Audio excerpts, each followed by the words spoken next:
Hi everyone, it's Kino. Let's take a look at how to get into a nice deep straddle. So that's opening the legs up from the front. There's a couple of ways to do this, not my easiest posture, so I really feel you if you feel a lot of tightness. Some of the key things that you really want to have open are the inner thighs. You want to have the ability to externally open the hip joints and really open the pelvis wide apart. So a nice place to start off with this is in a nice wide leg forward bend. So if you can take your feet wide apart like this, and then we're not going to go for the forward bend, we're going to go for that straddle. So you're going to just kind of tip the sitting bones back, and then I want you to press into your heels as you slide, slide, slide to the ground. Come onto your elbows and slide, slide, pressing your pelvis to the ground. The slower you go down, the better it's going to be. And then you can just hang here. It shouldn't be the most comfortable position in the world. In fact, you can press your pelvis to the ground with the strength of the elbows, gripping your heels into the ground and flaring your toes. You should feel a little extension through the spine.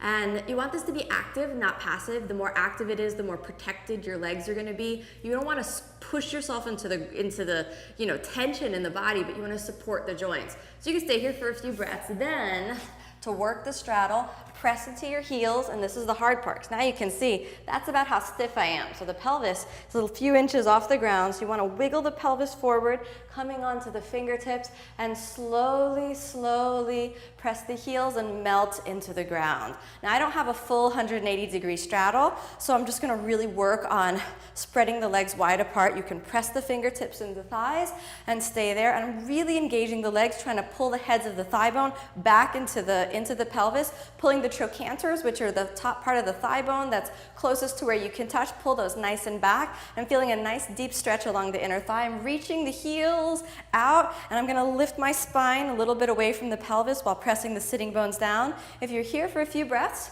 you feel all right, you can pick the pelvis back up, move it forward, and then slowly sink into the ground. And that should be pretty intense. Now, if you really want it to get nice and burning deep in the thighs, we can go forward, forward onto the elbows. And I'd recommend being as comfortable as possible here, maybe just taking your hands under your chin. When you're even more comfortable, all the way down, and then you can come all the way back up. I wouldn't recommend pushing that too much, so it's more like you want to melt into the floor. Now, if you want to work side to side, the other thing that you can do is lean to the side, reach over, and then the other side, lean to the side. And I really like this to come from the pelvis rather than from the ribs. Lean to the side and reach over. And one last time, we're going to take it forward and press the pelvis into the ground, opening the thighs. And after you've reached your maximum limit, hands in prayer, gaze at your nose, 5 breaths, and then you're done. And that's how to work with a nice deep straddle. Thanks so much for watching.